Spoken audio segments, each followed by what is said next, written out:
Maayong hapon. Shabbat Shalom sa ating lahat mga kapatid, sa ating lahat ng mga kapatiran, at sa lahat ng mga taga Cebu. Happy Sabbath sa inyong lahat mga kapatid. Bukas po ay magaganap ang ating pagdidiwang ng pista ng pag-aani. So, ngayong Sabbath na ito ang ating pag-uusapan at ang ating magiging diskusyon bilang pura diskusyon sa hapong ito ay tungkol sa pista bukas, ang pista ng pag-aani. So, ang kautosang ito o ang mga lagda na ito ay naisulat ni Propeta Moises sa Leviticus 23 verse 15 kung saan sinabi dito, mula sa kinabukasan ng araw ng pamamahinga, araw ng pagdadala ninyo ng bigkis na ani, magpapalipas kayo ng 7 linggo. Ang ika-50 araw ay tatama sa kinabukasan ng araw ng pamamahinga. Sa araw na iyon ay magdadala kayo ng handog sa pagkaing butil. Okay, so alam po natin na ang gawain o ang pananampalatayang nag-practice ng Hudyo o Jewish na pananampalataya ay lumaganap na rin kahit dito po sa ating bansa, mismo sa Pilipinas. Marami ng mga Messianic na mga Pilipino. Kaya may nakikita tayo na nagdidiwang ng Feast of Harvest. Una sa atin ng 3 araw, 1 linggo pa nakalipas, nakapag-celebrate na po sila sa celebrasyong ito na ating isasagawa bukas. So, bakit bukas po? Bukas pa po ang ating selebrasyon. So, ano ba po ang basis ng pagbibilang na isinasagawa ng Torah Community? So, wag ko na lang pong sabihan na mali yung nag-celebrate na nung nakaraan o kaya sa susunod pa na linggo. So, ang akin pong ipapakita po dito ay ang aming unawa, basihan ng ating appointed time na nakabase sa Biblia dito sa Leviticus chapter 23 kung saan dito po naisulat ang instruction ito na isasagawa ng mga mananampalataya noong unang panahon pa nagsimula. Nagaganap na pista ng Pasko. Kasi ano po dito nakahilira po mga kapatid yung mga gawain or yung mga feast, yung mga pista na naiutos dito. Mula sa verse 1 ng chapter 23 hanggang verse 3, dito po nailathala yung Sabbath day. Kaagad namang sumunod sa verse 4 hanggang verse 14 ang Feast of Unleavened Bread o yung pista ng tinapay na walang pampalsa na magsisimula sa pamamagitan ng Passover ceremony. So nangyari na ang basis na pagbibilang ay sunod-sunod po siya. Kung kailan ang pista ng tinapay na walang pampaalsa nagsisimula, kung kailan naganap yung first Sabbath, noong nangyari ang pista ng tinapay na walang pampaalsa, yon ang tinutukoy dito sa verse 15. Kung saan sinabi, mula sa kinabukasan ng araw ng pamamahinga. So ang araw ng pamamahinga na ito, ay ang tinutukoy ay yung unang pamamahinga na nangyari sa kasagsagan ng pista ng tinapay na walang pampaalsa. Okay, para maintindihan nyo po, kung kayo po may mga kalendaryo dyan sa inyo, at kayo po nanonood, at kung kayo po mabusisi, at nang masundan ninyo mga kapatid, buksan nyo po ang inyong mga kalendaryo dyan sa month of April, at yung ating ceremony ng Passover ay nagsimula sa araw ng gabi, sa gabi po ng Sabado. Ito po'y tumama sa Pitsa 12 ng Abril. Amin po ba? Naalala nyo po ba? Kung mapapansin po natin, araw ng pamamahinga po ito. So hindi po ito ang araw ng pamamahinga ang tinutukoy na matatapos. Kasi bukas pa po, magsisimula ang unang araw ng pista ng tinapay na walang pampalsa. So, sa madaling salita, ang unang araw na pamamahinga na hahanapin natin dito, yung araw na pamamahinga natin hahanapin, na kung saan tinutukoy sa verse 15, ay yung Pitsa 19 ng Abril. So, ang Pitsa 19 ng Abril ay ang pamamahinga na tinutukoy na matatapos at kinabukasan yan magsisimula ang pagbibilang hanggang sa ika-50.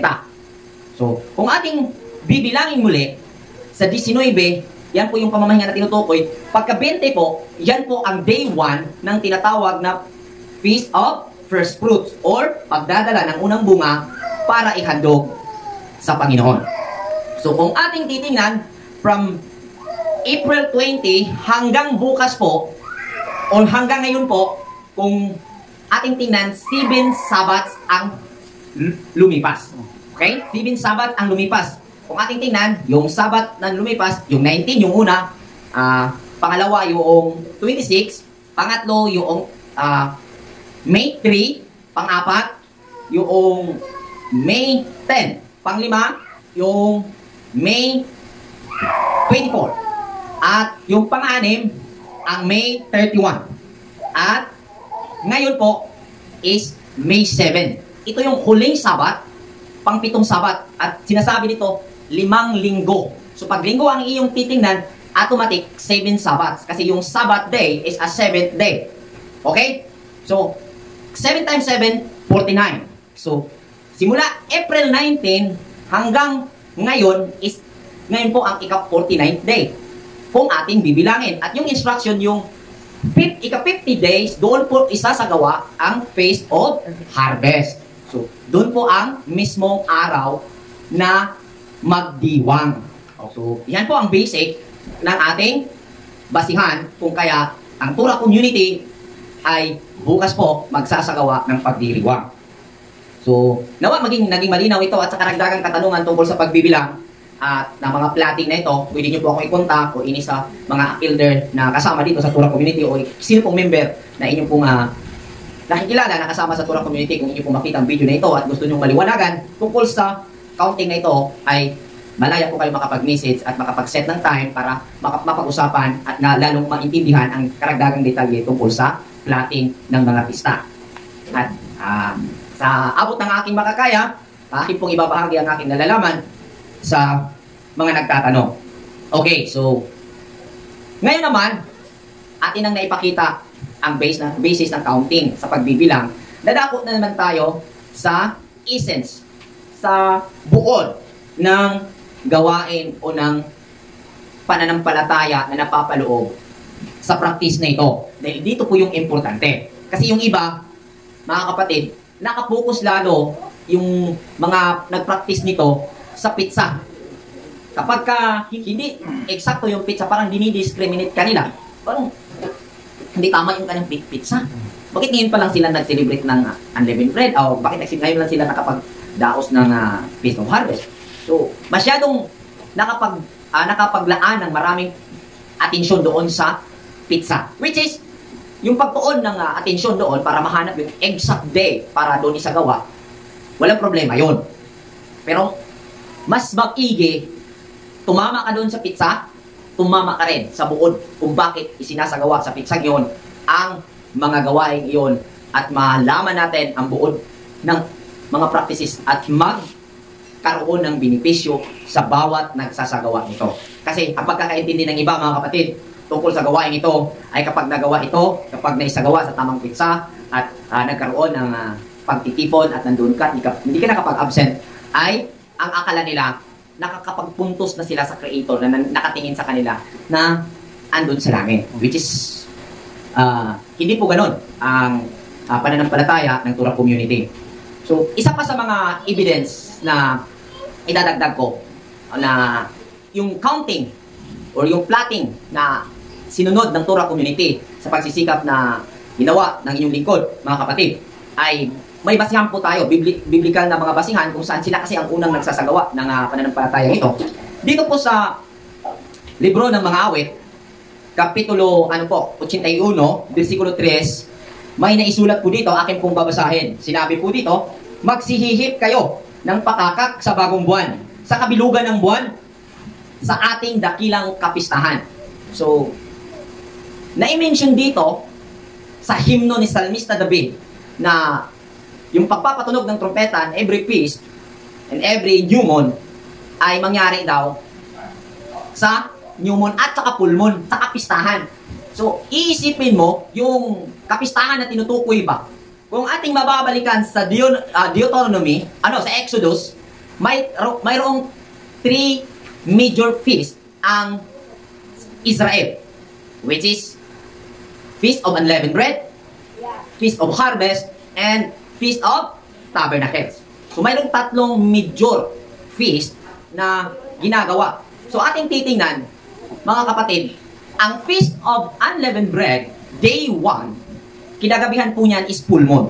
Kung ating titingnan, April 12, yan po ang opening ceremony. Gabi po yan, nangyari, opening ceremony ng ating Pisak, ng ating Passover.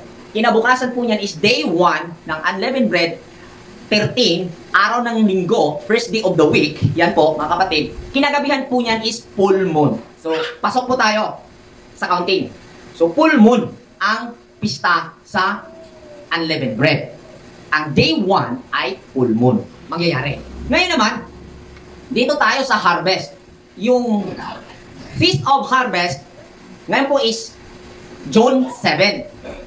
At mangyayari yung full moon is June 11 o June 10 o June 11. Ngayon, hindi naman talaga tumama doon sa kabilugan. Pero malapit sa kabilugan ng buwan kasi ang basis ng pagsasagawa ng pistang ito, mga kapatid, is yung first day of the week. Pero i-consider natin na pasok pa rin sa full moon na sinabi ng Salmo 81 versikulo 3. So, full moon. Kasi walang, every feast ko na full moon ay ihihipan ang syupar. So, ang 3 major feast ay tatama po talaga siya sa full moon. Tingnan niyo po, ang Feast of Tabernacle. Ang Feast of Tabernacles ay mangyayari po siya sa ika-15 ng ikapitong buwan. Yung ika-15 sa ikapitong buwan, kung ating titingnan, yung day 1 po niyan, yung new moon yan po yung day 1. Sa ika-7th month, ang day 1 yan, yun po yung new moon. Yun po yung unang araw sa buwan. At yung takbo ba? Yung cycle, 29.5. Cycle ng isang buwan. So kung ika-15, full moon. So nakuha nyo po? So ang tinutukoy ng Salmo 81 versikulo 3 na pista sa full moon is ang 3 major feast na tinutukoy sa Exodus. So ang Torah community ay naninindigan na ang aming plotting ay biblical based. Base po tayo sa Biblia at yan po ang ating paliwanag. At dadako tayo dito sa essence, dito sa buod kung bakit mangyayari sa ganitong mga araw, sa ganitong buwan, sa ganitong formation ng buwan. Ano ba ang aral na dapat matutunan dito sa gawain? So, patuloy kong babasahin ang Leviticus 23, simulan ko na dito sa 16 hanggang sa 18. Sabi dito, ang ika-50 araw ay tatama sa kinabukasan ng araw ng pamamahinga, which is ito po yung bukas. Sa araw na iyon, magdala kayo ng handog na pagkaing butil. 2 tinapay na may pampalsa, isang salop ng harina, ang bagong aning trigo, ang gagamitin dito. Ito ang handog ninyo mula sa unang ani.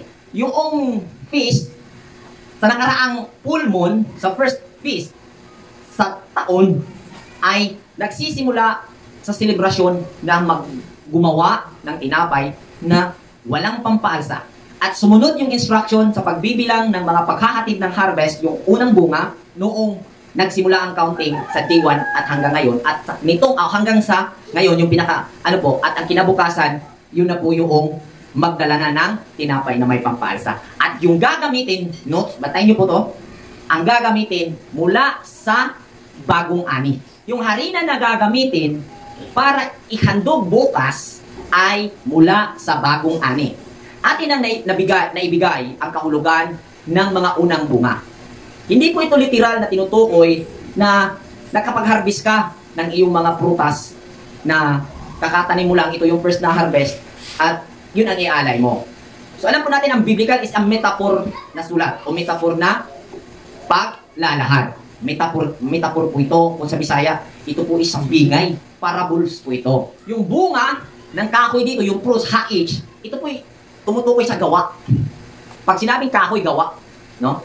Kasi sinabi nga ni Jesus Christ sa Matthew, makikita o makikilala ang kahoy sa pamagitan ng bunga. So kahoy means, tumutukoy sa gawa. Yung bunga ng iyong gawa at hindi nagpapalagay ng libadura. Sa ating naibahagi, noong pangalawang linggo ng Feast of First Fruits, ating naibahagi, no? Kunti kong babalikan sa inyo, na yung mga bunga ba na natuto kang magtiis, natuto kang magparaya, nalaman mo, ang ialain mo yung gusto mo sa nais mo, yung bang naging clear sa iyo yung nais mo. So sa madaling salita, itong bunga na tinutukoy ay ito yung mga perseverance, resilience. Ito po yun. At bawat resilience na meron ang bawat isang mananampalataya, bawat perseverance na mayroon tayo, na ilagak yan sa iba't ibang aspeto ng ating pakikibaka sa buhay. Amin po ba? Na ilagak natin ang ating bawat kanya-kanyang perseverance natin, kanyang resilience natin, kanya-kanyang patience natin sa bawat pakikibaka natin sa buhay na kinakaharap natin ngayon. Yung harina, ito po yung gagawing tinapay. Okay? Yung tinapay, kung inyo pong maalala, tumutukoy po ito sa idea na naging plano. Yung idea na naging plano. Kaya sinabi niya, nung kapanahonan ni Jesus Christ, siya ang tinapay na mula sa langit. Which is, sinabi nga niya, doon sa mga tao, sa aklat ng Juan, ang kakain ng aking laman at iinom ng aking dugo ay mabubuhay magpakailanman. At sinabi niya, siya yung tinapay. Lain pud kaayo. Kung atong literalon, pangit din kung ating ililiteral yung kanyang sinasabi. Parang siya yata yung nagpasimuno ng kanibalism na kakain ng laman, iinom ng dugo. Lawakan ang ating analisasyon tungkol sa usaping ito. Dahil sinabi niya siya yung tinapay, tumutukoy po ito sa kung ano yung quality na meron yung katawan ni Jesus Christ, yung katawan ni Jesus, kung ay, ano yung quality na meron yung isipan niya, na kung saan nagiging susi sa bawat listeners na i-activate ang mga mananampalataya, mga followers ni Jesus Christ. Okay, so, ngayon, malinaw sa atin na ang ipapadala, unang bunga. Yung mula sa harina sa unang bunga. Galing sa nagdaang mga araw na kapag sagawa tayo ng self-reflection, no? Kasi ang tinuturo ng mga pananampalatayang napapaloob sa Biblia, lalo-lalo na sa three major feasts, is self-reflection talaga, no? Para paunlarin ang buhay ng mga mananampalataya. Kasi yung Biblia is an spiritual book. Hindi po siya pantasya. Ito po ay direksyon ng buhay, practical ang ibinigay na instruction. So, kung ating titingnan, mula sa unang bunga, mula ang harina na galing sa unang harvest, ngayong taon na ito, isinagawa nating self-reflection noong Pisa, noong unleavened bread, nag-formulate ka ulit ng bagong resilience. Nag-formulate ka ulit ng bagong perseverance na iyong magiging mag-fuel para gagapang ka or mag-survive ka patungo sa goal mo. Okay? At yung harina means, pag nakuha mo yung pinipino mo yun eh. Pikit mo yung mata. Imagine mo, harina. Pinong-pino yun. Spiritually, ang ibig sabihin, sa resilience na mayroon kang inoccumulate ng bagong, pinopurmulate ng bagong resilience, mayroon kang bagong pamamaraan, upgraded na pamamaraan na magiging kaagapay mo tungo sa goal mo na gagamitin mo ngayong taon. Kasi ito ang lamang ng mga mananampalataya. Bawat taon nagkaroon ng bagong pag-upgrade, pag-formulate uli ng bagong itsura ng resilience at perseverance. So doon mo kinuha, plano ka. So nabuo na. Tapos nung nabuo na, i-aalay mo sa ika-50 days. Ang symbol ng 50 days is a jubilee year. Ano ba ang 50? Dapat sa 50, magkalipay na ka. Liligaya ka na. Lahat na pagsisikap mo, bawat taon, bago ka dadako ng 50 anyos ba, kung kaabot kag 50 anyos, ay ihanda ang magiging maligayang sitwasyon mo sa taon ng ika-50 mo. Nang may patong-patong na pag-upgrade ng iyong perseverance at resilience, nang sa gayon, pagdating ng taon 50 years old ka na, ay kaligayahan at kaginhawaan ang iyong matatamasa. Kapag hindi ito isinasagawa ng tao sa 50 years old, baliktad ang mangyayari. Simula ang iyong paghihirap. Una, weak na ang iyong katawan at marami ka ng iniindang sakit at yung na-accumulate na karma ay simula mo ng matatamasa. Which is, kung nandito ka sa loob ng pananampalataya, ang na-accumulate na karma is result sa iyong upgraded na pinopumulate na resilience and perseverance bawat taon. Amin po ba? So kung resilience at perseverance sa paggawa ng mabuti toward sa ating goal Mga kapatid, may assurance ka na pag-start mo sa 50, good karma ang darating sa iyo. May sinabi, kung gusto mo, sabi nga, na masecure ang bukas, save tomorrow today. Kung ating ililipat sa ating buhay, individual, kung gusto mong i-secure ang katandaang edad mo, i-save mo ang katandaan mo ngayong bata ka pa. Sa pamamaraan, istadihan mo, pag-aralan mo ang law of karma sa buhay. Kung ano ang pinapairal ng sistema sa mundong ito at alamin mo kung ano ang magiging kahihinatnan at magkaroon ka ng assurance at ito ang nakikita ko na naisipakaintindi at buod ng mga practices o ng mga event o ng mga feast, mga napapaloob na aral sa biblical na gawain na ating binabasa. Kung wala po ang mga meaning na ito, magsisilbing patutuo-tuo kung sa Bisaya pa ito. Nagsilbi rin siyang tinukuhan. Amin po ba?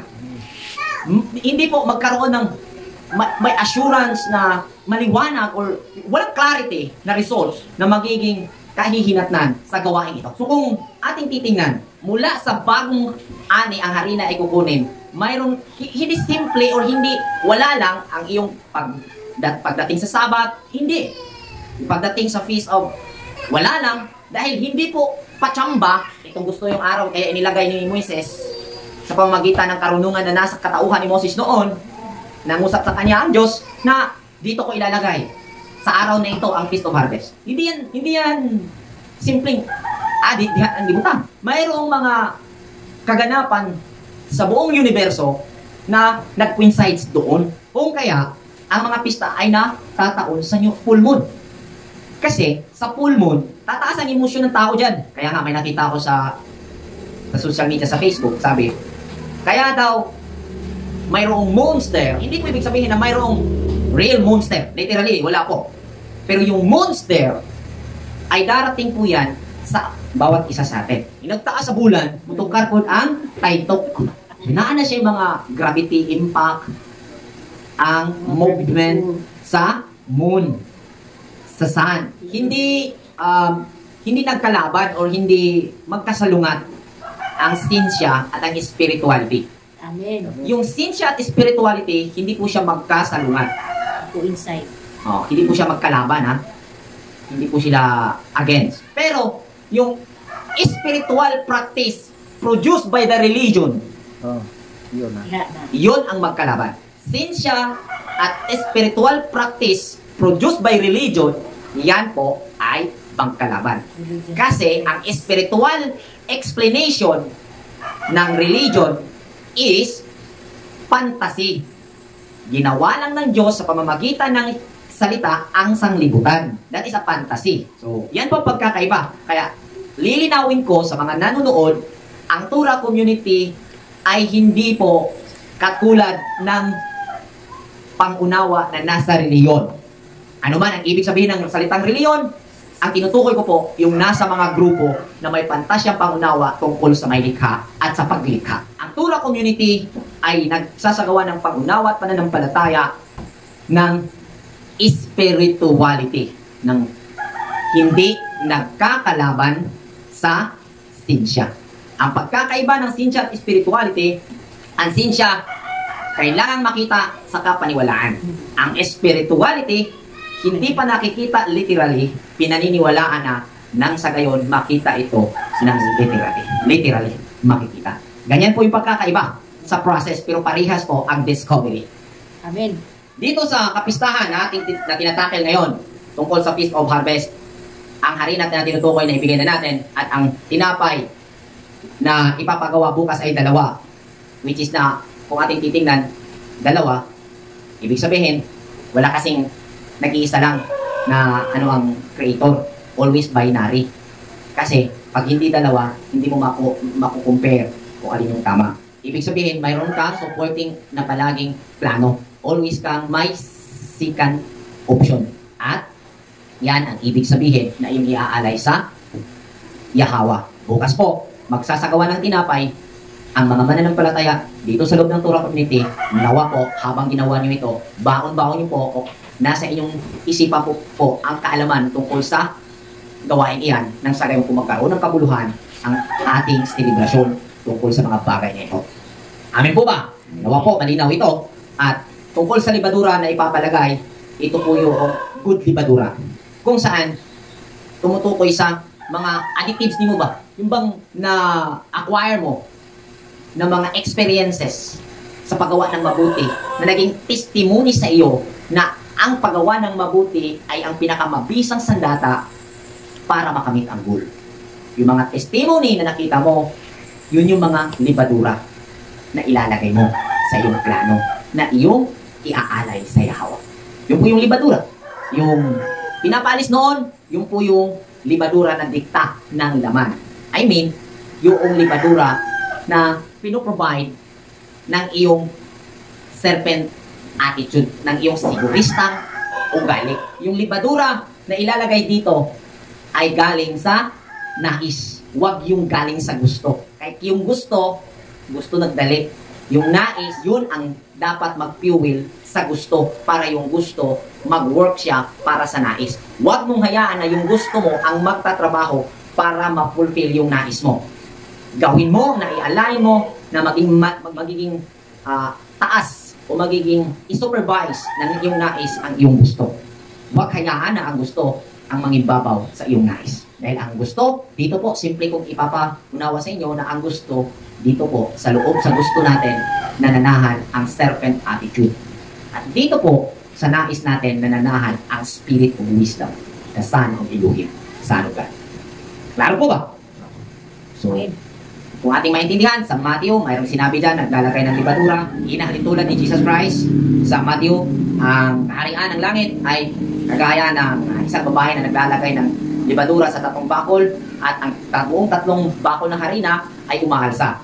Ganyan po daw ang kaharian ng langit. Pero sa Matthew 16 naman, sinabi niya sa mga disciples, sa mga talmidim niya, sa kanyang mga apostol, sinabi niya, mag-ingat po kayo sa libadura ng mga Pariseo. Yung dalawang uri ng libadura, produce o provide mula sa gusto at mula sa nais. At ang nais, yun yung tahanan ng spirit, at yung gusto, yun po yung tahanan ng serpent attitude natin. Nawa, naging malinaw, at ang bahaging ito ng ating pagbabahagi sa Sabat na ito ay naging makatulong sa ating analisasyon sa mga bagay na napapaloob sa mga pista, na mga instruction na dito sa Biblia. At kung kayo po may mga katanungan at mga paglilinaw na nais iparating, mag-message po kayo sa akin Facebook account, Ruiz Celeste, at hayaan nyo po, makakaano po kayo na sasagutin ko kayo kung kayo po papaabot ng mensahe tungkol sa pagtatanong ng mga bagay-bagay na aking mga sinasabi. Maraming salamat, happy Sabat, Shalom Aleichem, advance happy feast of harvest bukas po. Aleichem, shalom.